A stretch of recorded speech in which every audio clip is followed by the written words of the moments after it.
ओम शांति। आज का विषय है त्याग, तपस्या, सेवा। पहले है त्याग, उसके बाद है तपस्या और फिर है सेवा।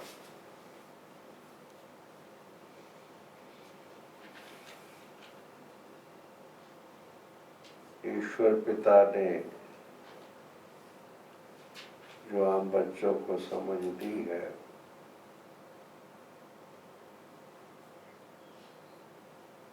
और सबसे पहले हमें अपने आप की समझ कि मैं कौन हूँ, इस 5 तत्व का ये परिवर्तनशील और विनाशी शरीर है, इसके अंदर इसको चलाने वाली जो शक्ति मैं एक आत्मा हूँ और मेरा जो आदि अनादि स्वरूप है वो शुद्ध और शांत है। उसके बाद ये समझ में आई कि मुझ आत्मा का परम पिता परमात्मा ईश्वर निराकार ज्योति स्वरूप शिव परमात्मा है, ये समझ में आया। और तीसरी समझ ये आई कि काल चक्र के अनुसार, सृष्टि चक्र के अनुसार अब ये समय कलयुग के अंत का है और पुनः सृष्टि पर सतयुगी सृष्टि ने आना है। ये 3 चीज की समझ आ गई। समझ आने के बाद क्या हुआ कि जब अपने स्वरूप की स्मृति आई और उसमें स्थिति बनने लगी कि मैं आत्मा हूँ, शुद्ध और पवित्र आत्मा हूँ, शुद्ध और शांत आत्मा हूँ, ये जैसे जैसे स्मृति बढ़ने लगी तो उसका परिणाम स्वरूप क्या हुआ कि मन और बुद्धि इस जो विनाशी शरीर है, देह है, उससे बुद्धि का स्वतः ही उपराम होने लगी, बुद्धि उपराम होने लगी। जैसे जैसे आत्मिक स्थिति बढ़ती गई तो जैसे ये शरीर को भी, ये 5 तत्व का शरीर है,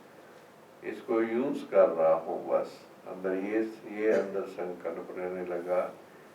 कि इसको यूज करना है, मगर इससे जो हमारी सूक्ष्म अटैचमेंट थी उससे उसका त्याग होने लगा। और जैसे आगे बढ़ते हुए ईश्वर पिता के संबंध में समीपता का अनुभव होने लगा, उससे प्राप्ति का अनुभव होने लगा, तो उसका जो स्वरूप क्या बनने लगा कि जो देह और देह के संबंधी हैं, संबंध लौकिक कोई भी जो भी देह के साथ संबंध है जिनका, उससे भी बुद्धि उपराम होने लगी। बुद्धि उपराम का भाव ये है कि उससे जो लगाव और झुकाव था वो धीरे धीरे कम होने लगा। त्याग ऐसा नहीं कि उनको छोड़ देना है, नहीं, वो संन्यास मार्ग है, वो अलग है। छोड़ना नहीं है, उनके साथ रहना भी है, सहयोग देना भी है, सहयोग लेना भी है, लौकिक संबंध से, देह से भी, मगर उससे जो अटैचमेंट है, जो दुख का कारण बनती है, उससे बुद्धि उपराम होने लगी, त्याग। जैसे जैसे आगे बढ़ते चलते गए तो देखा कि अभी जब ये समझ में आया कि जो मेरा आदि अनादि स्वरूप था, पवित्रता स्वधर्म था, वो इन विकारों के कारण, काम क्रोध लोभ मोह अहंकार ईर्ष्या द्वेष आलस, इन विकारों के कारण मेरे उस स्वधर्म से मैं आत्मा नीचे आने लगी। काल चक्र के अनुसार द्वापर युग कलयुग, तो उससे फिर मेरे मन की स्थिति क्या बनने लगी कि ये भी जो है, जिसको विकार कहो माया कहो, ये भी दुख का कारण है। विकार से विकर्म बनता है, संस्कार गलत बनता है, ईर्ष्या द्वेष बदले की भावना, इसका भी त्याग होने लगा। मन बुद्धि इससे भी उपराम होने लगी। भले हम रह रहे हैं संसार के अंदर, पर संसार के लगाव से मन बुद्धि उपराम होने लगा बस, क्योंकि अब तो वापस जाना है, और वापस जाने से पहले अपने अंदर दिव्य गुणों की धारणा करनी है, वो संस्कार शेष संस्कार बनाने हैं। तो इससे जो नेगेटिविटी थी, गलत चीजें थी, नकारात्मक चीजें, चिंतन भी और सब चीजें भी, उसका अपने आप धीरे धीरे, जैसे आप देखेंगे कमरे में अंधेरा है, आप लाइट ऑन करते हैं तो अंधेरा भाग जाता है, प्रकाश आ जाता है। ऐसे ज्ञान सूर्य के प्रभाव से ईश्वर ने जो समझ दी, परमपिता परमात्मा ने जो समझ दी, नॉलेज समझ दी, उसके प्रभाव से जो अंदर की हमारी नेगेटिविटी थी, बुराइयां थी, आसुरी वृत्तियां थी, बहुत सी चीजें थी अंदर में, दुख और कष्ट का कारण बन रही थी, उनका धीरे धीरे स्वतः ही त्याग होने लगा। और भी कई चीजें जिसे हम आदतें कहते हैं, कई किस्म की आदतें, लोभ वृत्ति के कारण आप देखिए, खाने पीने का है और कई चीजें हैं, जैसे उसके अंदर भी हमारे अंदर ऑटोमेटिकली अपने आप परिवर्तन आने लगा। त्याग का माना परिवर्तन आने लगा, महसूस होने लगा कि ये चीजें जो है ये हमारा खाना नहीं है, ये चीजें ठीक नहीं है, इससे मन बुद्धि चंचल होती है, इससे विकारों की अग्नि बढ़ती है। तो ये जैसे जैसे समझ बढ़ती चली गई, तो सात्विक भोजन, सात्विक विचार,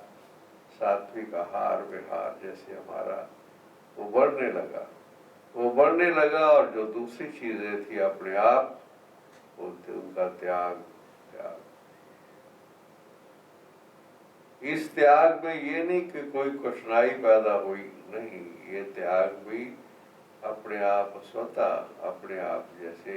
ये चीज हमारे योग्य नहीं है, अंदर में समझ से बदलाव आया, जो समझ से बदलाव आया तो ये चीजें अपने आप ही त्याग छूट गई, छूटती जा रही है, छूट गई। अब उसके बाद जो दूसरी बात जो मुख्य है, तपस्या। अब तपस्या के भाव को अच्छी तरीके से समझना है। तपस्या का दो भाव होते हैं, एक होता तप माना दृढ़ता, और एक तपस्या का भाव होता है कि अपने मन बुद्धि को एकाग्र करना ईश्वर पिता में, जिसको हम योग, राजयोग भी कहते हैं। तो ये जो तपस्या का पहला भाग है, उसका पहला दृढ़ता, कि जो ब्राह्मण जीवन के नियम और मर्यादा हैं उनको दृढ़ता से पालन करना, ये भी तपस्या है। ब्रह्मचर्य व्रत का पालन, चाहे वो कुमार जीवन है, कुमारी जीवन है, और चाहे वो एक पारिवारिक जीवन है, गृहस्थ आश्रम जिसे कहते हैं हम, प्रवृत्ति, जिनके बच्चे भी हैं, फैमिली है, इकट्ठे रहते हैं, मगर गृहस्थ को भी शुद्ध पवित्र बना रहा है ईश्वर पिता, तो ये भी एक तपस्या है, बहुत तप है कि मन बुद्धि जो है हमारी उसमें ना जाए, गिरावट में ना जाए। बस ब्रह्मचर्य व्रत की पालना गृहस्थ जीवन के अंदर है, ये ईश्वरीय चमत्कार है जिसे हम कहेंगे, तो ये भी तपस्या है। और दूसरा भाग जो इसका ये है कि तपस्या का भाग ये है कि हम अपने मन बुद्धि को परमपिता परमात्मा में, ईश्वर में एकाग्र करते हैं, अपने मन और बुद्धि को उसके साथ जोड़ते हैं, और उस कनेक्शन से ईश्वर पिता की गुण और शक्तियां जो हैं वो हम आत्मा के अंदर आती है। उस कनेक्शन से, योग से, जुड़ने से, तो जो मन और बुद्धि हमारी अपने परम धाम में, जो हमारा शांति धाम है, मन बुद्धि वहां जाती है। निराकारी स्थिति जो बनती है हमारी, चाहे आकारी स्थिति बनती है, सूक्ष्म वतन है हमारा, रिश्ता की स्टेज जिसे हम कहते हैं एंजलिक स्टेज, उसमें अगर मन बुद्धि एकाग्र होती है तो ये तपस्या, ये भी तपस्या है, साधना, योग, तो इसको भी हम कहेंगे तपस्या। तप के बल से, योग के बल से हम फिर से सृष्टि पर, सतयुग की सृष्टि का निर्माण करते हैं। तो ये तपस्या का भाव अच्छी तरीके से समझना है कि मन और बुद्धि हमारी इन गलत चीजों से उपराम हो गई है बस, और ईश्वर पिता का तरफ मन बुद्धि रहती है, उसकी याद रहती है। तो ये जो तपस्या का भाव है, हम बैठ भी जाते हैं, हम कर्म भी करते हैं, कर्म योग भी जिसे कहते हैं, परिवार में भी रहते हैं, कारोबार में भी रहते हैं, मगर मन और बुद्धि हमारी जो है वो अभी कंट्रोल में है, हमारी मन और बुद्धि नियंत्रण में है अभी। तपस्या तप कि अभी हमारी मन बुद्धि भटकती नहीं है आसुरी वृत्तियों में, व्यक्ति वस्तु पदार्थ में नहीं। तो ये तपस्या है। तपस्या के बल से हम अपना सृष्टि का पुनर्निर्माण कर रहे हैं, योग के बल से, तपस्या के बल से। और तीसरा भाग जो है जिसे हम सेवा कहते हैं, सेवा का भाग भी अच्छे तरीके से समझना है। दो प्रकार है सेवा के मुख्य, एक हम स्थूल कहते हैं, एक सूक्ष्म कहते हैं। स्थूल सूक्ष्म का भाव क्या है? एक है यज्ञ सेवा, जो हम अपने शरीर कर्मेंद्रियों के माध्यम से जो भी यज्ञ की सेवा कोई भी होती है, किसी भी प्रकार की सेवा हम करते हैं, ईश्वरी कार्य में मददगार बनते हैं, तन के द्वारा सेवा करते हैं। तो ये एक इसका भाग है कि हम यज्ञ सेवा करते हैं, सेवा। और दूसरा इसका जो भाग है वो ही है जिसका संबंध है मन के साथ, अर्थात मनसा सेवा जिसे हम कहते हैं, कि जिसका भाव ये है कि हम अपने अच्छे थॉट से, पॉजिटिव थॉट से, सकारात्मक चिंतन से, अपने वो जो अपनी वाइब्रेशन से दूसरी आत्मा के अंदर भी अच्छा सोच पैदा करते हैं। वाइब्रेशन के द्वारा अच्छे उनके अंदर अच्छे विचार पैदा करते हैं, अच्छी एनर्जी उनको देते हैं, तो उनके अंदर भी चेंजेस लाते हैं। सेवा, टोटल सेवा का हमारा, चाहे स्थूल है चाहे सूक्ष्म है, टोटल सेवा का भाव ये है, जो लक्ष्य है सेवा का, कि जो समझ हमें मिली है, जो ज्ञान, जो समझ हमें अपने बारे, ईश्वर पिता के बारे, समय के बारे जो हमें समझ मिली है, वो हम दूसरों से शेयर करते हैं। अपना अनुभव सुना करके, या जो परिचय हमें मिला है वो सुना करके, शेयर करके, हमारा भावना ये रहती है कि वो अन्य आत्माएं भी ईश्वर पिता को जाने, ईश्वर के सत्य ज्ञान को जाने, सत्य स्वरूप को जाने, अपने सत्य स्वरूप को पहचाने, समय को काल चक्र के अनुसार जो समय है अभी उसको जाने, और अपने जीवन के अंदर दिव्य गुणों की धारणा करें। अपने आप को फिर से आने वाली सतयुगी सृष्टि के लिए अपने आप को तैयार करें। ये हमारी भावना होती है कि ईश्वर पिता से जुड़ जाएं, वो भी जुड़ जाएं, वो भी अपना जन्म सिद्ध अधिकार प्राप्त करें।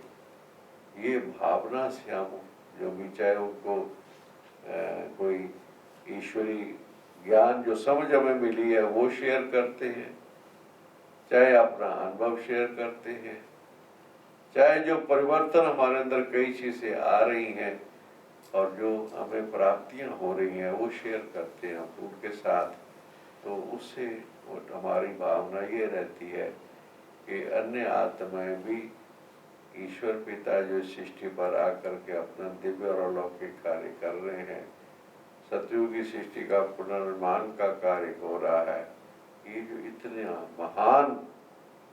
जो कार्य है उसके बारे में उनको समझ दे करके, और उनको भी, और ये जब निश्चय में बैठता है कि वन गॉड वन फैमिली, एक ईश्वर पिता है, सर्व आत्माएं, ईश्वर एक है मगर सर्व आत्माएं उसकी संतान है, हम सब उसकी संतान है। पिता एक है मगर हम सब उसकी संतान है। तो ये समझ में आती है तो हम एक दूसरे की, हमारी भावना एक पारिवारिक भावना,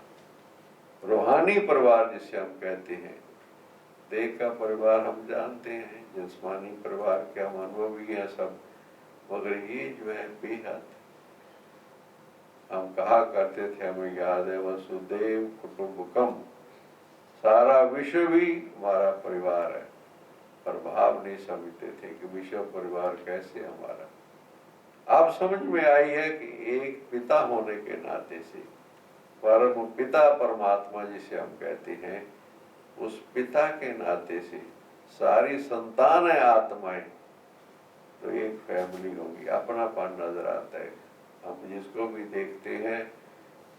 चाहे वो इस ज्ञान मार्ग में चल रहा है या नहीं है, कोई बात नहीं, मगर है तो ईश्वर की संतान। कोई भी, किसी भी देश जाति, इसलिए तो आप देखेंगे कि अब हमारी सेवाएं, इस ईश्वर विश्वविद्यालय की सेवाएं 140 देशों में भी आपने सुना होगा। अलग अलग भाषा है, अलग अलग उनके अंदर उनका कल्चर जिसे हम कहते हैं अलग अलग है वहाँ पर, मगर जब से उन्होंने ईश्वर पिता के सत्य स्वरूप को जाना और समझा है, अब उनके अंदर भी परिवर्तन आ रहा है, खान पीन के अंदर और चीजों के अंदर, सब चीजों के अंदर। वो भी एक सच्चे ब्राह्मण जिसे हम कहते हैं, ब्रह्मा मुख वंशावली ब्राह्मण, वो भी अपना वो जीवन परिवर्तन ला रहे हैं, अपने अंदर परिवर्तन ला रहे हैं, और अपने पहले के जो उनके भी स्वभाव संस्कार है उनके अंदर चेंजेस ला रहे हैं। तो ये जो परिवर्तन लाने की सेवा है, वास्तव में हमारी सेवा केवल सुनाने की नहीं है। स्व परिवर्तन से विश्व परिवर्तन, क्या भाव है इसका? कि हम भी बदल रहे हैं